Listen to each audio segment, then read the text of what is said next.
और magnetic field जो होता है, कहीं पे अगर मैग्नेटिक फील्ड प्रोड्यूस करना है तो मैग्नेटिक फील्ड प्रोड्यूस करने के 3 मेथड थे। पहला तो था करंट से, दूसरा था मूविंग चार्ज से, तीसरा था मैग्नेट से। आज हम लोग को करंट की वजह से देखना है ना, डायरेक्शन निकालना सीख गए थे, अब हम लोग को मैग्नीट्यूड निकालना है। मैग्नीट्यूड निकालने के लिए बायोट-सेवर्ट्स लॉ यूज करते हैं।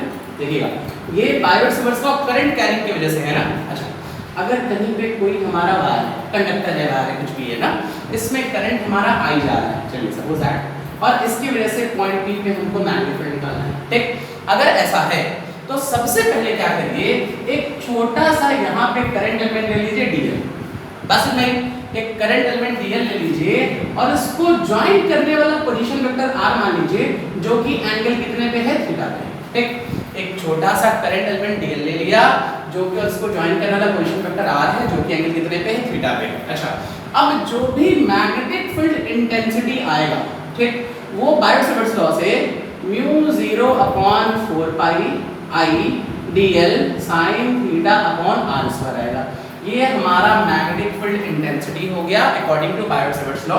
आई करंट है, dl करंट एलिमेंट है, थीटा जो है dl और r के बीच का एंगल है, r पोजीशन वेक्टर है। अच्छा, अब देखिएगा b जो है मैग्नेटिक फील्ड है, इसका यूनिट टेस्ला, ठीक है, या तो इसका यूनिट होगा गॉस, टेस्ला होगा ये हमारा एसआई सिस्टम में, और गॉस होगा हमारा कौन से सिस्टम में, सीरीज। इसकी वैल्यू 10 पे पावर -7, ये पूरी की वैल्यू ना, ये सारी चीजें हो गई। ये हमारा बायोट-सेवर्ट्स लॉ है। बायोट-सेवर्ट्स लॉ को चाहे तो आप लोग कूलॉम्स लॉ से भी कंपेयर कर सकते हैं ना। अच्छा, वैसे उसके लिए कंपेयर कर लिया जाएगा, अभी हम लोग इसके एप्लीकेशन में जा रहे हैं। एक चीज और देखिएगा, अगर हम लोग मैग्नेटिक फील्ड निकालें, मान लीजिए अगर इसको वेक्टर फॉर्म में निकालें, तो वेक्टर फॉर्म में कुछ ऐसे लिखते हैं, μ0/4 pi I dl cross r upon r cube, ये होता है।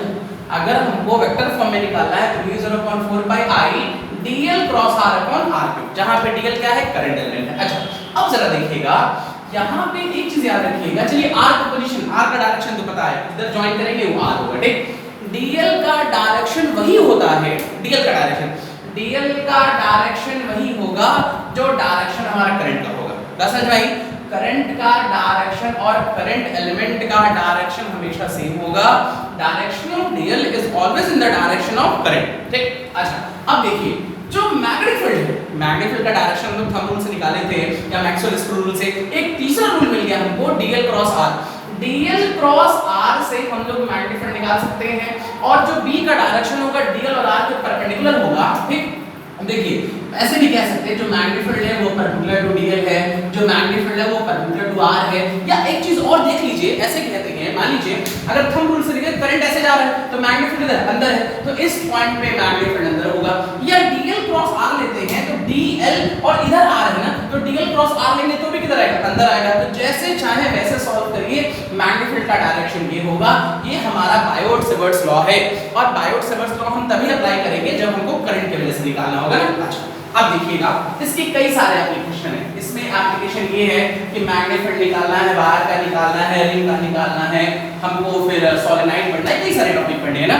आज हम लोग सबसे पहले वायर का निकालें। देखिए एक हमारे पास करंट कैरिंग वायर है, ठीक, इसके ज्वाइन करने वाली जो लाइन है ये L है, चलिए ठीक है, पॉइंट P पे निकालना है, इसमें करंट I है। वायर का जो फर्स्ट एंड है ये θ1 एंगल बना रहा है, ये लास्ट एंड जो है ये θ2 एंगल बना रहा है ना।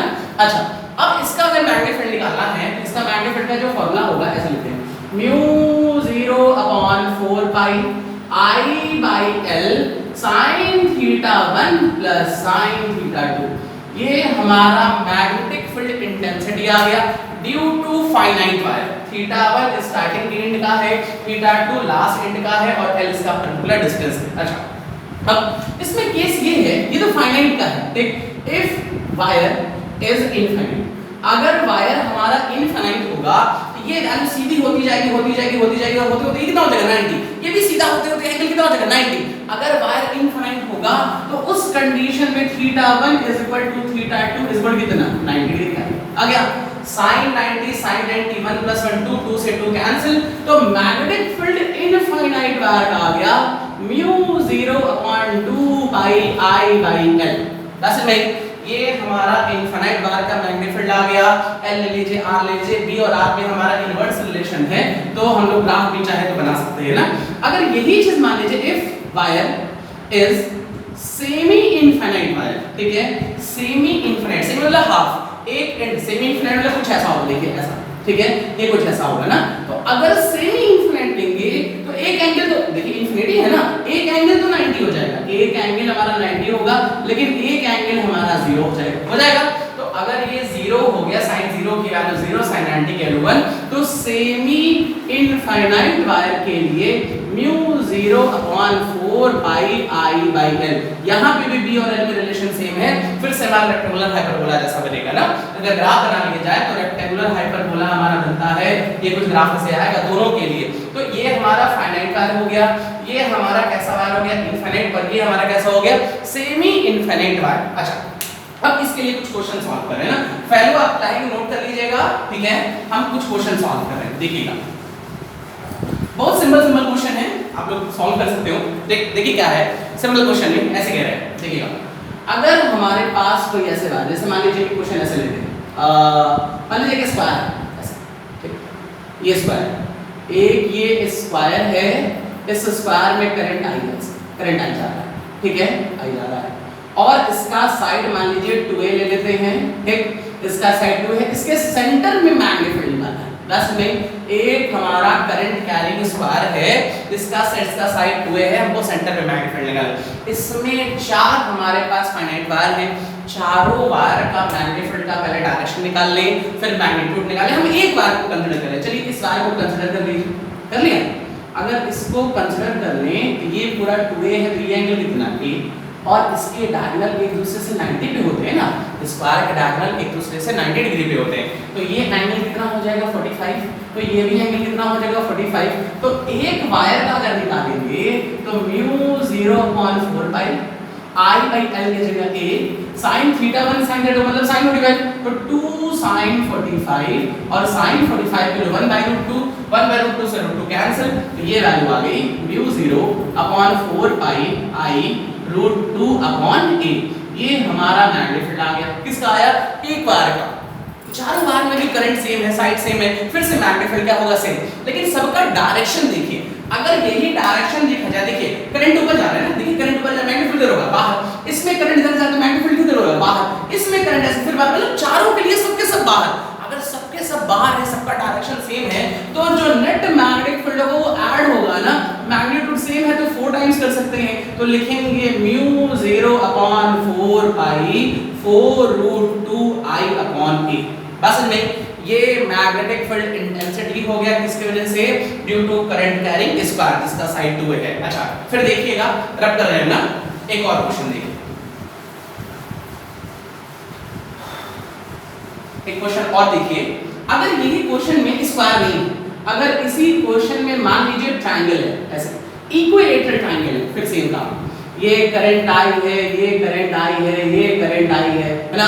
अब इसके सेंटर में मैग्नेटिक फील्ड निकालना है, सबका मैग्नीट्यूड सेम होगा, देखिए इसका बाहर, इसका बाहर, इसका बाहर, सबका मैग्नीट्यूड सेम होगा, ठीक, डायरेक्शन भी सेम है, तो एक बार का निकाल के ऐड कर लें। अच्छा, इसका जो हम साइड ले लेते हैं ना, ए ले लेते हैं, चलिए इसको ज्वाइन कर लीजिए, सेंटर से ज्वाइन कर लेते हैं, ज्वाइन कर लिया, ठीक। अगर ज्वाइन कर लेंगे, ये बताइए, इसको 2a ले लेते हैं, कैलकुलेशन हमारा इजी हो जाएगा। अगर ये 2a है तो ये कितना हो जाएगा a, और ये डिस्टेंस कितना मान लेते हैं, x मान लेते हैं, मान ले। अच्छा, ये बताइए, अगर ये हमारा इक्विलेटरल है तो हर एंगल 60 होगा, तो ये एंगल कितना होगा 30, ये पूरा 60 ना, ये एंगल 30, ये नहीं कितना होता 90, ये 90 है, ये 30 है, तो ये एंगल हमारा 60 डिग्री आएगा, और ये 60 है तो ये भी कितना 60। चलिए, सबसे पहली वैल्यू मिली θ1 = θ2 = 60, ये वैल्यू हमारी 60 मिल गई। अब देखिए ये x निकालें। अच्छा, x निकालने के लिए देखिए, चाहे तो आप लोग ट्रिग्नोमेट्री को यूज कर सकते हैं ना, ये ट्रायंगल का फॉर्मूला डायरेक्ट याद होगा, हम निकाल दे रहे हैं यहाँ पे ना। ये हमारा राइट एंगल ट्रायंगल है, थीटा के सामने ये परपेंडिकुलर है और ये बेस है, तो क्या लिखेंगे, देखिए tan 30 degree, tan theta = perpendicular upon base, तो a की वैल्यू, x की वैल्यू a tan 30 और tan 30 की वैल्यू a/√2 आ गया। तो मैग्नेटिक फील्ड जो आएगा B = एक बार का म्यू 0/4 पाई I/L की जगह a/√3 into sine 60 in plus sign 60। Sign 60 की वैल्यू कितनी होती है? √3/2 √3/2, ठीक है। √3/2 कितना हो जाएगा? 2√3/2, 2 से 2 कैंसिल, √3 तो ये वैल्यू आ गई म्यू 0/4/3i/a। तो 3 बार है ना, तो टोटल हो जाएगा 3 सिंप्लाई कर देंगे म्यू 0.4/9i/a। ये हमारा मैग्नेटिक फील्ड आ गया।